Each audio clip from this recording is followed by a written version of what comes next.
அனைவருக்குமான வணக்கம். அன்பான தினபூமி நேயர்களே, 12 ராசி அன்பர்களே, ஆன்மீக செல்வந்தர்களே, சிவகடாட்சம் பரிபூரணம். கணபதி என்றிட கலங்கும் வல்வினை, கணபதி என்றிட காலனும் கைதொழும், கணபதி என்றிட கருமம் ஆதலால், கணபதி என்றிட கவலை தீருமே. அந்த வாக்கியத்தின்படி இந்த குரோதி வருஷம் தை மாதம் அப்படின்னு சொல்லக்கூடிய மகர மாதம் 14/1/2025 முதல் 12/2/2025 தை மாதம் 30 நாட்கள். இந்த தை மாதங்கிறது என்ன ஒரு சிறப்பு அப்படின்னா, 12 மாதமே சிறப்பு தான். ஆனால் தை மாதம் விசேஷமான மாதம். இது மகர முகூர்த்த மாதமாக வச்சுக்கிறது. இந்த மாதத்தில் சுப முகூர்த்த நாட்கள்லாம் இருக்குது. வளர்பிறையில் இருக்குது, தேய்பிறையில் இருக்குது, எல்லா விஷயத்திலையும் இருக்குது. தை மாதம் எடுத்த உடனே பார்த்தீங்கன்னா மகர சங்கராந்தி 1ஆம் தேதி முதல் அடுத்தடுத்து வரக்கூடிய நாட்கள் எல்லாம் பொங்கல் வைபவம், சூரிய பொங்கல்னு சொல்லுவாங்க. அது ஒரு பொங்கல். அடுத்த நாள் மாட்டு பொங்கல், அடுத்த நாள் காணும் பொங்கல், இதெல்லாம் ஒரு விசேஷம். அடுத்தது வரக்கூடியது சங்கடஹர சதுர்த்தி. அடுத்து வரக்கூடியது இந்த மாதத்தில் மிக விசேஷமானது தை அமாவாசை. இந்த தை அமாவாசைங்கிறது பித்திருக்கள் கடன் தீர்க்க அந்த அமாவாசை. அமாவாசையில் 3 அமாவாசை விசேஷமானது. அதாவது இது தட்சிணாயன புண்ணிய காலம் முடிஞ்சு உத்தராயணம் ஆரம்பிக்கிறது தை மாதம். அதாவது சூரியன் வடக்கிலே தென்கிழக்கிலே உதித்து வடமேற்கிலே போய் மறையக்கூடியது இது உத்தராயணம். கடந்த மாதங்கள்ல இருந்ததெல்லாம் தட்சிணாயனம். வருடத்தில் 3 அமாவாசை சிறப்பு. முதல் அமாவாசை தை அமாவாசை, அடுத்தது ஆடி, அது தட்சிணாயனத்தில் வந்துடுது. தட்சிணாயனத்தில் 2 அமாவாசை, ஆடி மாதம் 1, புரட்டாசி மாதம் 1. இந்த அமாவாசையெல்லாம் உங்களுக்கு ரொம்ப சிறப்பான ஒரு அமாவாசை. பித்திருக்கள் கடன் தீர்ப்பது அப்படின்னு சொல்லக்கூடியது. எள்ளும் தண்ணீரும் விடுவது அவர்களுடைய ஆத்ம திருப்திக்காக. அவரவர்கள் பெரியவர்கள், அப்பா தாத்தா பாட்டன், அம்மா பாட்டி முப்பாட்டி, அம்மாவோட அப்பா அம்மா, அம்மாவோட தாத்தா பாட்டி, அம்மாவோட முப்பாட்டன் முப்பாட்டி, இந்த வகைக்கெல்லாம் எள்ளந்தண்ணி விட்டு தர்ப்பணம் பண்ணுறதும் திவசம் பண்ணுறதும் இதெல்லாம் ரொம்ப விசேஷமானது. அதுபோல் தை மாதத்தில் அந்த கரிநாள்னு சொல்லி வரக்கூடியது அதுவும் பெரியவர்களுக்கு, அதாவது சமாதியாக நிலையில் இருக்கக்கூடிய இறந்த அவருடைய ஆத்மாவுக்கு சமாதி பூஜைன்னு சொல்லி அங்கே போய் படையல் போட்டு பண்ணுவாங்க. இது ஒரு சில குறிப்பிட்ட சாரார் செய்யக்கூடியது. இதெல்லாம் இந்த மாதத்தில் வரக்கூடிய விசேஷம். இதற்கடுத்து பெரிய விசேஷம்னு எடுத்தீங்கன்னா தைப்பூசம். ஒரு மாதம் வரக்கூடிய பௌர்ணமியும் ஒரு நட்சத்திரத்தோடு சேர்ந்து வருது. சரி சார், இவ்வளோ விஞ்ஞான உலகத்தில் கொஞ்சம் மாற்றி வச்சுக்கலாமே. இப்போ தை மாதமும் பூசமும் சேர்ந்து வந்தால் தைப்பூசம், மாசியும் மகமும் சேர்ந்து வந்தால் மாசி மகம், அதாவது பௌர்ணமி. பௌர்ணமி தினத்தில் இந்த நட்சத்திரம் மாசியில் வரக்கூடியது மக நட்சத்திரத்தோட பௌர்ணமி, பங்குனியில் உத்தர நட்சத்திரத்தோட பௌர்ணமி, சித்திரையில் சித்திர நட்சத்திரத்தோட பௌர்ணமி, வைகாசியில் விசாக நட்சத்திரத்தோட பௌர்ணமி, ஆருத்ரா அதாவது திருவாதிரையும் இதுவும் வரக்கூடிய பௌர்ணமி. அதே சமயத்தில் ஆடியில் கிருத்திகையும் பௌர்ணமியும், ஐப்பசி மாதத்தில் அது ஒரு மகா பௌர்ணமின்னு சொல்லக்கூடியது, அன்னாபிஷேக பௌர்ணமி, பரணி அஸ்வினி அந்த நட்சத்திரம் சேர்ந்து வரக்கூடியது. கார்த்திகையில் உங்களுக்கெல்லாம் தெரியும் கிருத்திகை நட்சத்திரமும் பௌர்ணமியும், மார்கழியில் திருவாதிரையும் பௌர்ணமி. இந்த நட்சத்திரங்கள்லாம் ஒரு கடவுளுக்கும் ஒரு தெய்வத்துக்கும் மிகவும் விசேஷமாக செய்யும். அந்த வகையில் இந்த தைப்பூசம் அப்படிங்கிற பேர்லேயே இருக்குது தைப்பூசம். அது பௌர்ணமி அன்னைக்கு வரும். இந்த தைப்பூசம்ங்கிறது முருகப்பெருமானுக்கு எப்படி நம்ம சபரிமலைக்கு மாலை போட்டு மலை ஏறி எழுமுடி கட்டி மலை ஏறி நம் சாமியை பார்த்துட்டு வரோமோ, அந்த மாதிரி இந்த தைப்பூசத்துக்கு பழனியில் பெரிய விசேஷம்.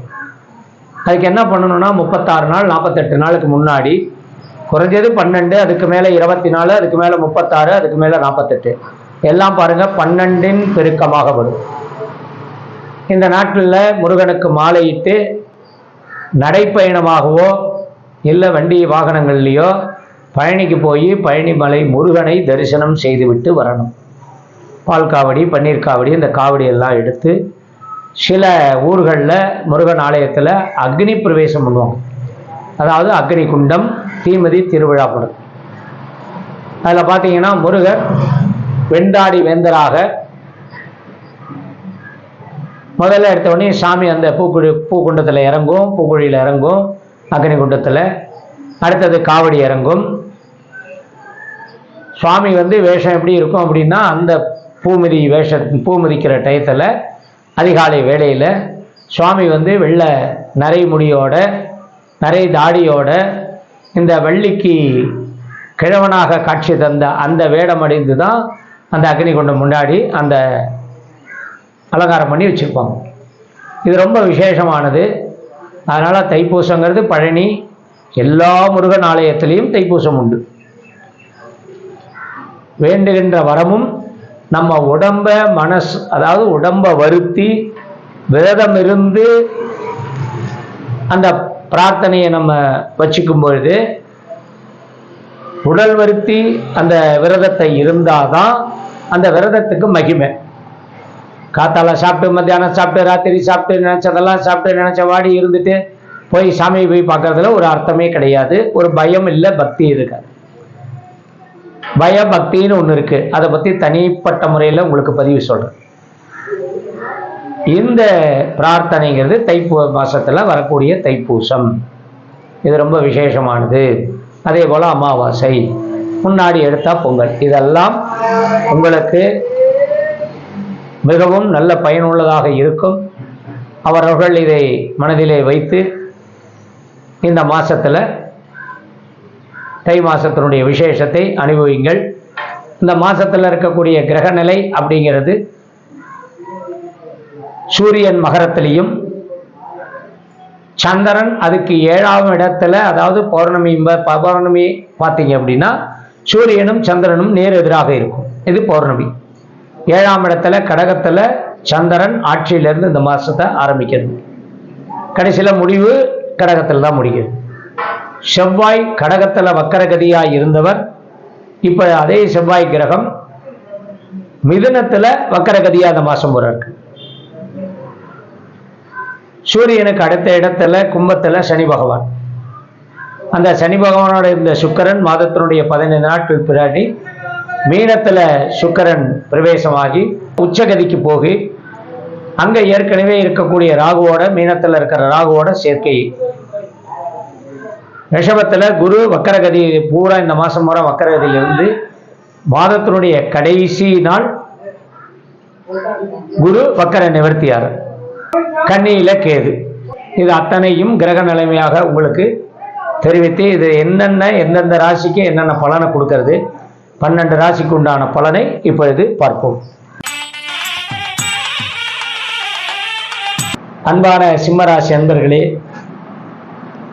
சீரிய சிங்காதனத்தில் அப்படின்னு சொல்லக்கூடிய அந்த எப்பவுமே சிம்மாசனத்திலேயே இருக்கணும்னு நினைக்கக்கூடிய ராசி அன்பர்கள், லக்னக்காரர்கள், சிம்மராசி, சிம்ம லக்னம். இந்த பிறப்புக்கும் எல்லா உயிருக்கும்னு சொல்லக்கூடிய அந்த திருக்குறளுக்கு ஏற்ற மாதிரி நீங்க உங்க வேலையை பார்க்கறது இல்லாம அடுத்தவங்களுக்காகவும் வேலை செய்யக்கூடிய நபர்கள் நீங்கள். இந்த தை மாசம், மகர மாசம்னு சொல்லக்கூடிய இந்த மாசம் உங்களுடைய ராசி அதிபதியான சூரியன் உங்களுடைய ராசிக்கு 6ஆம் இடத்துல உட்கார்ந்துக்கிறார். 2ஆம் இடத்துல கேது, 8ல ராகு, அது கூட 5 நாள் கழிச்சு சுக்கிரன் உச்சம். ஆனா அந்த சுக்கிரனுடைய பார்வை உங்க 2ஆம் வீட்டுக்கு கேதுவை பார்க்கறதுனால கேதுனுடைய ஆதிக்கம், கேதுனுடைய தடுமாட்டம், கேதுனால உங்களுக்கு கிடைச்ச பல கெட்ட பெயர்கள் உங்களுக்கு இந்த மாசத்திலேயே நீங்கும். 11ல செவ்வாய் வக்கரம், உங்க ராசிக்கு செவ்வாய் நட்பு, 4க்கும் 9க்கும் உடையவர், 4 கேந்திரம் 9 திரிகோணம். 4ல அதாவது நீங்க ஒரு வேலை செஞ்சு அந்த வேலைக்கு என்ன பலன், என்ன சம்பளம், என்ன நமக்கு அதுல வருமானம் அப்படின்னு எதிர்பார்ப்ப சொல்லக்கூடியவர் தான் அந்த திரிகோணாதிபதி. திரிகோணத்துல அதிபதி இப்ப இருக்கக்கூடிய இடம் 11. அப்ப நீங்க செஞ்ச லாபத்துல தான் நீங்க செய்வீங்க, உங்களுக்கு லாபம் கிடைக்கும். இது பொதுவான பலனா வச்சுங்க. வயது வாரியாக சொன்னா 25 வயசு வரைக்கும் உங்களுக்கு எதுவுமே புரியல, எதுவுமே தெரியல. 25 வயது வரை உள்ள நபர்களுக்கு இந்த மாசத்துல பலன் என்னன்னா எதுவும் தெரியல, எதுவும் புரியல. ஆனால் திருமணம்ங்கிறது, கல்யாண பேச்சுவார்த்தைங்கிறது எடுத்தா உங்களுக்கு கோபம் வருது, வரும், கோபம் வரும். இந்த கண்ட சனி, 7ல சனி, அது கூட அந்த சுக்கிரன் தான் 8ஆம் இடத்துக்கு போயிடார். அதனால உங்களுக்கு வாழ்க்கை கொஞ்சம் வெறுப்பாக இருக்கும். அதாவது காதல் கைகூடாத ஒரு ராசின்னு எடுத்தா இந்த ராசி அந்த பட்டியலில் இந்த ராசியும் வரும். அதனால நான் ஸ்கூல் படிக்கும் போதுலேருந்தே காதலிக்கிறேன், +2லேருந்தே காதலிக்கிறேன், காலேஜில் தொடர்ந்து காதலிச்சேன், இப்போ வேலைக்கு போயிட்டு இருக்கும்போது அதையே தான் நான் காதலிக்கிறேன் அப்படின்னா அது உங்களுடைய பின்னால் வரக்கூடிய வாழ்க்கைக்கு ஒத்து வராது. இதை எத்தனை பேர் மாற்றிக்க போறீங்க? மாற்ற மாட்டீங்க. அப்போ அந்த கட்டத்தை நீங்க தொடர்ந்து அனுபவிக்கணுங்கிறது தான் அதனுடைய தாக்கம். சரி, அதையும் மீறி மாதத்தினுடைய முன்பகுதியில நீங்க விறுவிறுன தைரியம் இருக்கும். அந்த தைரியத்தை நீங்கள் மற்றவர்களிடம் சொல்லி அதை நீங்க ஒரு அதாவது அப்ளை பண்ணி சேங்ஷன் வாங்கிக்கலாம். இது எத்தனை பேர் செய்றீங்கன்னு தெரியாது, செய்யுங்க. அதாவது 30 வயது வரை உள்ள ஆண்கள் பெண்கள். இல்லை வேண்டாம் நான் பார்க்குறேன், இன்னும் கொஞ்சம் லேட் ஆகட்டும், இது இல்லைன்னா பரவாயில்ல, அப்பா அம்மா பார்க்கறத கூட நான் பார்க்குறேன் அப்படின்னா அதுவும் ஓகே. அதுக்கும் இந்த மாதம் உங்களுக்கு வழி கொடுக்குது. அதாவது பெற்றவர்கள் உற்றார்கள் எதிரிகளாகவும் மாறுவார்கள். அதே சமயத்தில் 7ல் இருக்கிற சனி உங்களுடைய நியாயத்தை தெரிஞ்சு தர்மப்படி உங்களுக்கு நல்லதும் பண்ணுவார். அதாவது அவர்களை விட்டு விட்டு நீங்கள் தனிப்பட்ட முறையில் வாழ்க்கையை அமைச்சுக்கிறது. இது 30 வயசு 31 வயசு வரைக்கும் இருக்கிற ஆண்கள் பெண்கள். படிப்புக்கு தகுந்த உத்தியோகம் கண்டிப்பாக உங்களுக்கு படித்து முடிச்ச உடனே கிடைக்கும். அது இந்த மாசத்துல நீங்க எதிர்பார்க்கலாம். வெளிநாடு செல்வதற்கு நிறைய வாய்ப்புகள் இந்த மாசத்துல இருக்கு. அதுல இருந்த கட்டமானது நீங்கும். சுக்கிரன் 8ல இருந்து 2ஆம் இடத்தை பார்க்கறதுனால சில வேலைகள் நிதானப்பட்டு தான் செய்ய முடியும், அவசரப்பட்டு செய்ய முடியாது.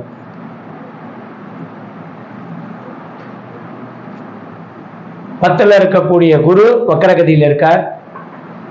ஒரு பண வரவு தடுமாட்டம் இல்லாத உங்க கைக்கு தேவையான பணம் தேவையான அளவுக்கு உங்களுடைய வேலை, நீங்க செய்யக்கூடிய வேலை மூலமாக கிடைக்கும்.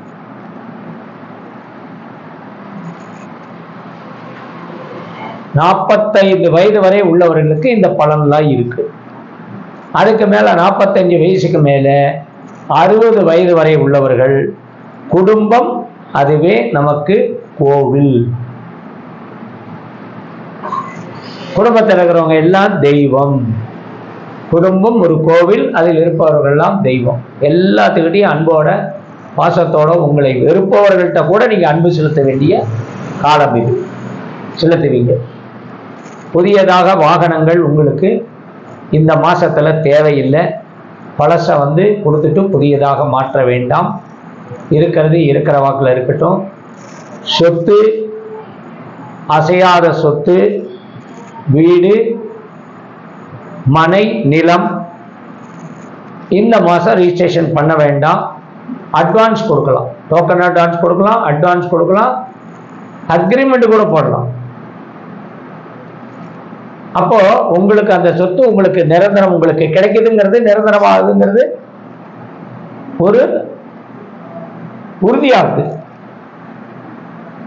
ஆனா எப்போ முடிவாகும்? ரிஜிஸ்ட்ரேஷன் பண்ணாதான் முடிவாகும், பத்திரப்பதிவு பண்ணாதான் முடிவாகும். அந்த பத்திரப்பதிவுல அதுக்கு முன்னாடி உங்களுக்கு கோளாறுகள்லாம் தெரிஞ்சதுன்னா இதோட இது ஒதுக்கிடலாம்.